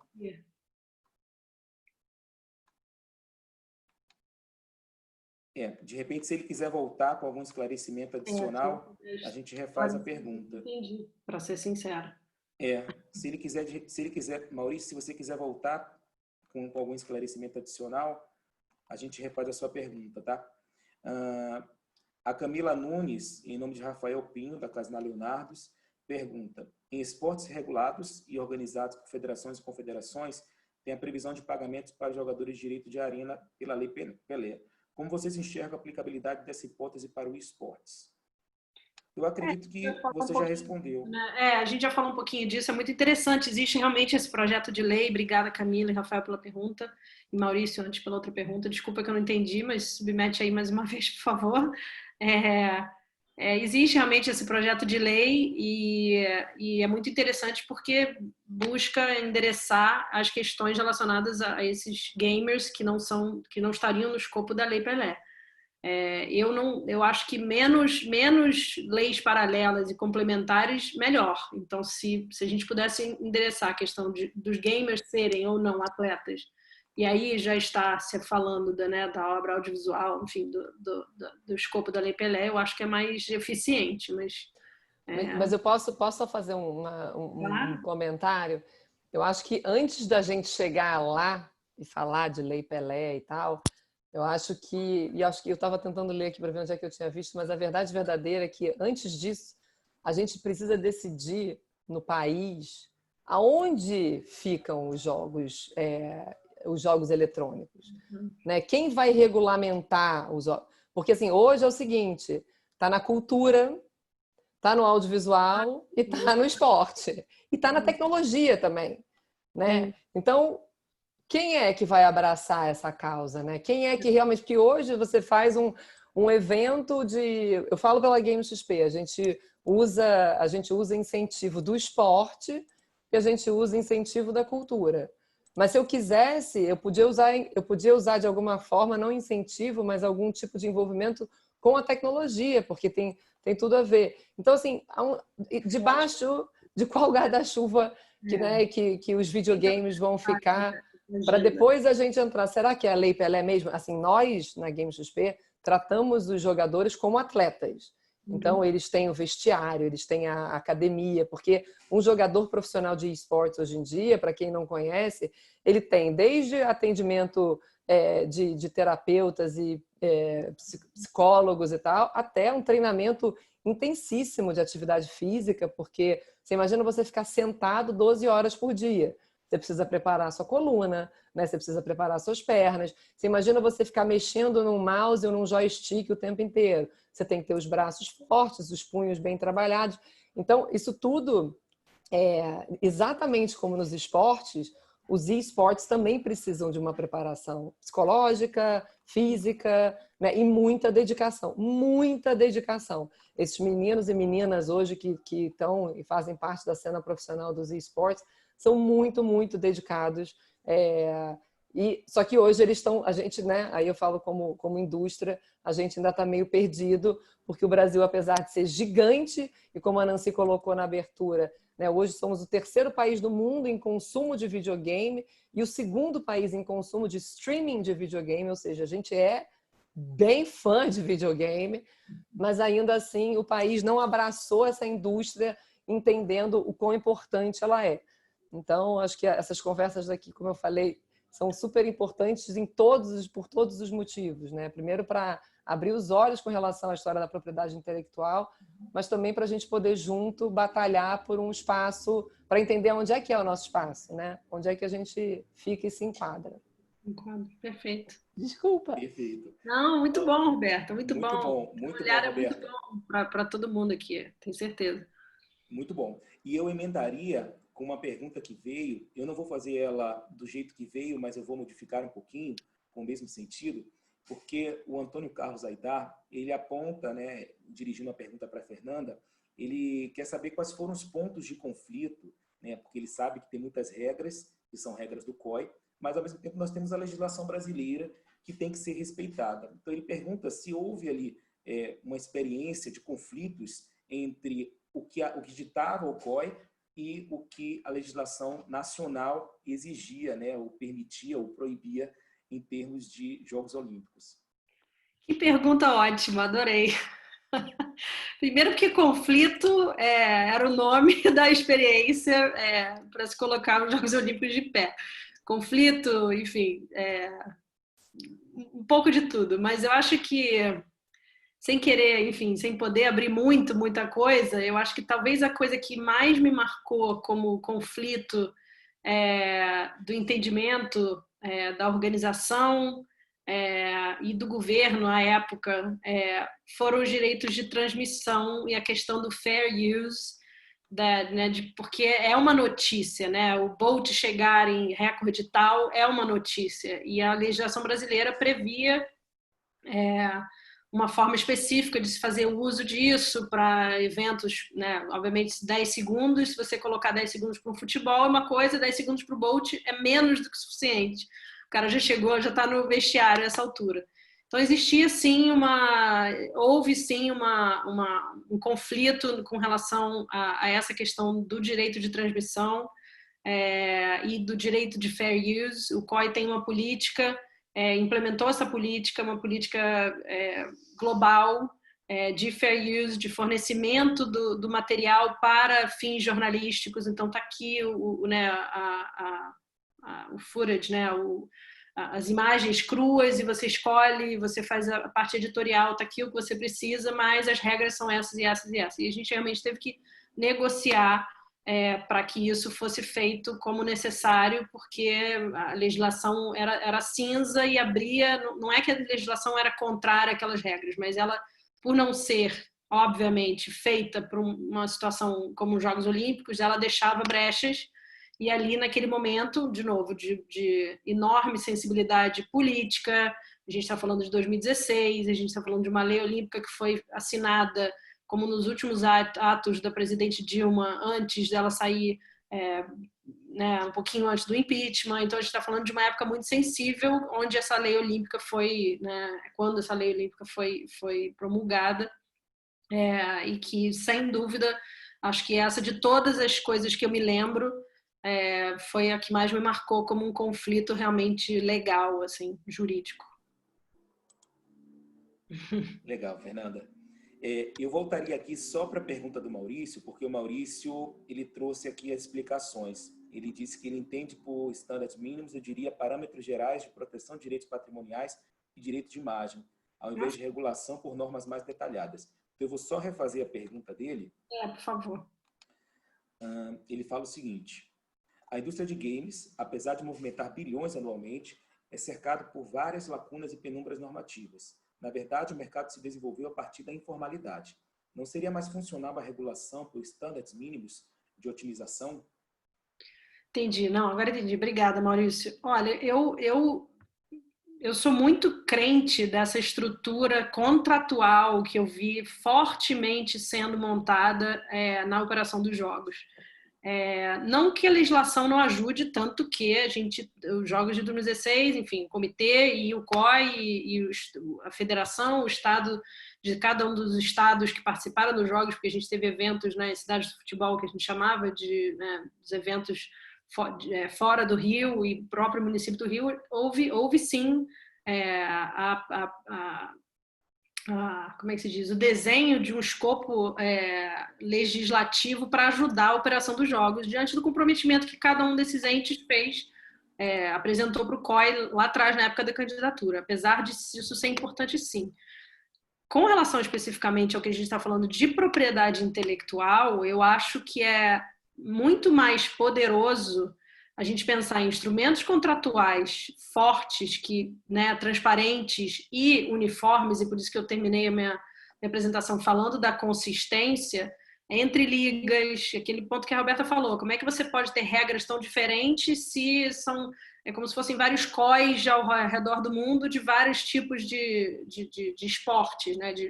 Então, a consistência, então eu acho que a liderança de uma organização como uma associação de gamers ou uma associação de produtores de eventos, de games, competições de games, eu acho que é muito mais por aí o caminho, para garantir esses direitos do que pura e simplesmente um botão lá na lei que vai dizer A, B e C, até porque essa dinâmica é tão viva, tão rápida, que a lei vai ficar, assim como a Lei Pelé, em 90 e pouco, eu acho que a lei já está desatualizada, que era uma lei que foi desenhada especialmente ou focadamente para o futebol e que hoje a gente olha para games e esportes e fala, nossa, não dá para encaixar muito aqui não. Então, não que não seja necessária, mas eu acho que não é ou, eu acho que é e. Eu acho que são os dois. E muito, muito pesado em relações contratuais. Obrigado, Fernanda. Eu ia até jogar uma pimentinha aqui, mas como a gente está com o tempo já avançado, eu iria, na realidade, assim, eu concordo com você, eu acho que os dois, trabalhar com lei e trabalhar com contrato é muito importante, mas será que uma base contratual, ela, não tenho dúvida que para grandes empresas, ela se torna muito importante, ela acaba sendo muito eficiente, principalmente quando as empresas têm seus advogados, seus competentes advogados, mas quando a gente trabalha com empresas menores, que estejam iniciando suas atividades, ou mesmo com pessoas físicas que estão dentro desse mercado e que muitas vezes veem seus direitos ou a ausência de direitos como um empecilho ao próprio desenvolvimento de suas atividades, talvez esses estándares não seriam importantes para justamente equilibrar essas diferenças. O que você acha, Fernanda? Jogando uma pimenta aí na discussão. Eu acho que sim. Não, eu acho que os minimum standards aí, como o Maurício colocou, eu acho que eles são importantes. Eu acho que a gente tem uma tendência assim, a achar que a gente precisa de lei nova. E, na verdade, se a gente olhar o que a gente já tem, né, a lei de direito autoral, as regras de direito de imagem, as questões, né, fundamentado na Constituição, e ali a gente conseguir, assim, sendo muito sincera, eu venho muito desse background de common law aí americano, que ninguém reinventa a Constituição a cada 30 anos. Então, os princípios estão ali, você vai puxando e construindo através de um raciocínio jurídico, claro, óbvio. É claro que isso gera uma certa insegurança jurídica, todos aqui os advogados vão entender isso, mas é aí que está o nosso talento advogado de arregaçar as mangas e não achar que é um formulário com espacinho, espacinho, espacinho, e sim ajudar esse cliente a fazer a transação como um todo, né? Então, e não só o documento não diz nada, o documento vai dizer o que a gente colocar no papel. Então, eu não acho, sinceramente, que do ponto de vista de IPI e propriedade intelectual como um todo, não só marcas, mas direito autoral, direito de imagem, exploração de direito de imagem, todas essas questões, eu não acho que a gente precisa de uma grande silver bullet por aí, de que os jogadores não têm o mínimo, proteção mínima ou coisa que vale. Eu acho que tem. Eu acho que onde a coisa se enrola e fica mais arriscado fazer o negócio, porque em geral, e aí sim eu entendo, que os indivíduos, os gamers ou as empresas muito pequenas não têm dinheiro mesmo para pedir ajuda de advogados, envolver os advogados, mas assim, eu acho que é um investimento essencial, como a Roberta colocou, se você olhar para isso e achar que é custo, aí realmente eu vou precisar da lei que vai resolver tudo até semana que vem, porque daqui para outra semana já não resolve mais. É custo. É custo. Mas é um custo tão importante quanto os outros, né? Não tem muito jeito. Exatamente. É um custo que vai te jogar para frente, né? Exatamente. O contador, de certa forma, é isso. Ele vai organizar a tua casa antes de você já estar até aqui de notas para dar conta. Eu não sei, eu sou mais dessa, não sei, minha opinião pessoal, eu sou mais dessa postura. Acho que tem que ter os mínimos mesmo, né, os padrões, as garantias, e acho que a gente tem. Eu acho que a gente não está num sistema legislativo que não reconhece o direito de imagem, que não reconhece o direito moral dessas pessoas, enfim, reputação, tudo que a gente tem visto aí tão explorado até recentemente. Então, eu não acho só que a gente precise de grandes mudanças, só isso. Perfeito, Fernanda. Perfeito, resposta assim impecável. Eu diria para você que eu concordo muito com você. Eu acho que a gente tem no Brasil talvez pouca discussão judicial de alguns temas que deveriam ter discussões judiciais. Por exemplo, limites de uso do direito autoral. A gente às vezes vê muitos clientes preferindo não brigar por aquilo que nós advogados acreditamos que está na lei, né? Que são aqueles critérios mínimos para um uso livre da obra, e muitas vezes, na prática, como o produtor, como o cliente que utiliza uma determinada obra autoral, ele não quer correr o risco, né, porque ele acha que o litígio pode ser muito caro, seja por uma questão de tempo, seja por uma questão de dinheiro mesmo, né, do risco que aquilo pode representar para um projeto, eles acabam não indo em frente, né, não comprando riscos que deveriam ser comprados, e o que a gente vê na prática é que, infelizmente, são poucas as decisões judiciais que a gente pode se embasar e dizer para o cliente, não, vai em frente, tem decisão judicial para isso. Né? Não só a lei está dizendo, como nós temos também aqui histórico dos tribunais brasileiros apontando que sim, você pode fazer dessa forma sem qualquer tipo de risco maior para a sua atividade. Então, eu achei sua resposta realmente impecável. Eu acho que esses mínimos, eles são muito importantes, mas como eu também estudei fora e a gente aprende lá fora a importância do julgado, né? Para a construção do direito. O direito não é só lei, né? O direito é lei, é regulamento, mas é também, principalmente, decisão judicial, né? Histórico de decisão judicial. Eu acredito que talvez a gente falte um pouco aqui no Brasil, realmente esses desafios, né? De tentar levar para a justiça e esperar que o judiciário confirme aquilo que a gente entende como o que já está na lei como parâmetro mínimo, né? Isso aí, exercite também o raciocínio jurídico e não o raciocínio do que está na lei. O que está na lei não é assim que você faz uma análise jurídica. Você pode estar lendo a lei, mas não está fazendo uma análise jurídica necessariamente. É verdade, é verdade. Eu tenho aqui uma última pergunta, que é muito interessante também, que é o Felipe Ackerman, não sei se é assim que pronuncia o nome dele, ou Ackerman.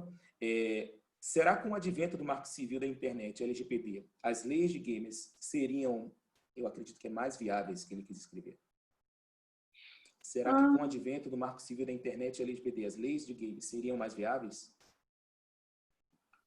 Não sei se seriam mais viáveis. Eu acho que o ambiente para o âmbito legislativo, né, para se modificar o âmbito legislativo para endereçar as questões de games está certamente num momento muito favorável, tanto que a gente tem esse projeto de lei que eu comentei de 2017. Então, é um assunto que está se falando, sim, não é um assunto que está dormindo e que, né, não vai se olhar, talvez até tecnologia também, mas é meio que paralelo ali, uma coisa andando atrelada à outra. Não sei se eu sei responder essa pergunta assim com segurança de dizer... Não sei se eu saberia responder com tanta segurança assim. Eu diria que nós vamos ter muitos desafios, né? Porque trabalhar com a Lei Geral de Proteção de Dados num ambiente de internet e principalmente num ambiente que depende muito de audiência, eu acho que vai ser o grande desafio, né? Como a gente compatibilizar as novas regras de proteção de dados. Lá fora já tem, não é nenhuma novidade, né?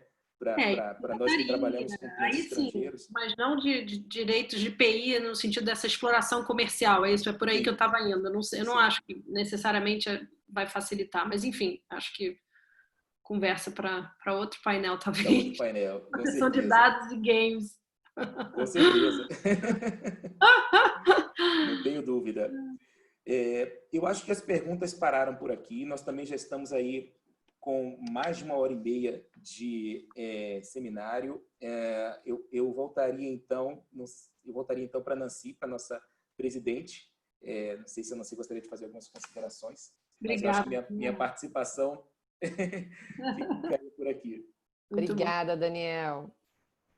Obrigada, Daniel. Eu também gostaria de agradecer a todos, né? Novamente agradecer a aceitação do convite para estar aqui no nosso painel, dividindo a experiência de vocês, expondo um pouco das dores, das dificuldades, dos desafios, né, na produção de um evento e nesse mercado, né, em continuar desenvolvendo esse mercado. Acho que uma das coisas, de novo, que eu achei mais emocionante foi a fala da Roberta, incentivando a busca, né, pelo advogado, especialmente aquele especializado em propriedade intelectual, que é o ativo que constitui a base, o coração daquilo que é o objeto do seminário que a gente trata hoje, que são os videogames e o esporte. Então, saber que existem os empresários com essa consciência, que não só apenas buscam a proteção do seu próprio ativo, mas também se informar a respeito da melhor forma de respeitar ativos de terceiros, simplesmente a mensagem que a gente gostaria de levar, né? Então, obrigada novamente pela fala. E eu queria dar a oportunidade para vocês fazerem considerações finais a respeito do evento e, enfim, do tema. Roberta, quer falar primeiro? Eu sei que você tem que sair do teu horário. Todo mundo preocupado. Não, imagina. Não, eu também agora a gente já está terminando, eu espero mais um pouquinho. Mas olha, eu queria super agradecer. Eu acho realmente muito rico essa mistura que vocês fizeram. Me sinto assim muito honrada de estar participando aqui dessa discussão, porque eu acho que é legal a gente trocar, né? É muito importante que o empresário executivo, ai meu Deus, desculpa, gente. O pessoal está jogando videogame aqui em casa. Vou falar, test drive. É muito rica, é muito importante que o empresário possa participar também para entender que isso não é um bicho de 7 cabeças, né? Eu acho que às vezes quando você fala assim propriedade intelectual, caramba, todo mundo já dá 2 passos atrás e fala, eu não quero nem ouvir falar nesse negócio, que é mais um problema para a minha vida. E na verdade não, assim, a verdade verdadeira é que é exatamente pensando e falando sobre isso agora que você pode estar evitando, ou tentando minimizar os seus potenciais riscos futuros, né? Então acho que é muito rico a gente estar tendo essa conversa. Eu não sei os termos jurídicos todos, mas assim, eu posso garantir que na GameXP e dentro do Rock in Rio a gente é super preocupado com isso e tenta respeitar, né, e fazer tudo que está ao nosso alcance para poder estar respeitando todos os direitos de todos, né? Acho que a Fernandinha fez várias considerações aí super importantes. Acho que a questão da legislação, que é a área de vocês, é uma parte super importante de ser abordada. Eu tô com ela, assim, o que vale para o artista de música que está no palco do Rock in Rio, vale para o gamer, para o super profissional de games que está no palco da GameXP. Né? Assim, é o mesmo direito, porque os dois estão transmitidos na televisão, na internet, em canais abertos, fechados, enfim, são os mesmos direitos, né? Então acho que nisso a gente não precisa criar a roda, mas existem outras legislações e outras proteções que devem e podem ser pensadas, e claro que com a ajuda de todo mundo e o interesse pela temática, quanto mais interesse existir em torno dessa temática, mais rápido a gente caminha com a regulamentação. Então, mais uma vez, obrigada. Foi um prazer. Obrigada, Roberto. Foi mesmo. Foi muito legal. O bate-papo foi muito bom, Nancy. De novo, o seminário está muito rico. Obrigada a todos pelas perguntas, também pela participação, pelas provocações. Eu acho que esse formato, como vocês realmente montaram, do lado do negócio e do lado jurídico, e a gente ter uma troca, né, das ferramentas jurídicas aqui, das ferramentas de IPI, para como é que isso entra no negócio do business mesmo, do outro lado, é muito legal. Então, muito obrigada, é um prazer estar aqui. E, Roberta, conte com todos nós, tenho certeza que posso falar em nome do Daniel, da Nancy, conte com a gente. A gente também quer divulgar a API no mundo dos gamers, enfim, é muito legal poder educar no bom sentido o olhar dos nossos clientes, enfim, do mercado como um todo, para o potencial que propriedade intelectual em todos os negócios envolvendo entretenimento, não só o puro direito do autor e a música e tal, mas tudo que envolve colocar um evento de pé. Enfim, então conte com a gente. Gostaria de agradecer também. Obrigado pelo convite, Nancy. Obrigado, Roberta e Fernanda, por toda a troca que nós tivemos antes e durante o evento. Eu acho que foi muito rico, né? Eu acho que várias são as discussões que decorrem desse evento. E, Nancy, eu acho que você tem aí uma tarefa, né? De produzir o 2, o 3, o 4, porque não tenho dúvida que tem muitos assuntos ainda para serem debatidos aqui. Com certeza. Obrigada, Nancy. Muito bom. Com certeza, pessoal. Muito Obrigada obrigada, novamente. Nancy. E queria até deixar aqui o convite, porque tem mais um dia ainda, não terminou, amanhã tem mais. Amanhã a gente vai falar sobre a ponta do licenciamento e da pirataria, porque a gente sabe que o videogame é muitas vezes já concebido com um pensamento nos produtos derivados. E ele cria, é um ciclo que se repete, se autoalimenta, né? O game cria interesse nos produtos licenciados que volta para o interesse para o videogame e todo o interesse e apelo comercial e desejo do consumidor acaba também, por outro lado, alimentando a ponta da pirataria, que é o mal que nos assola, né?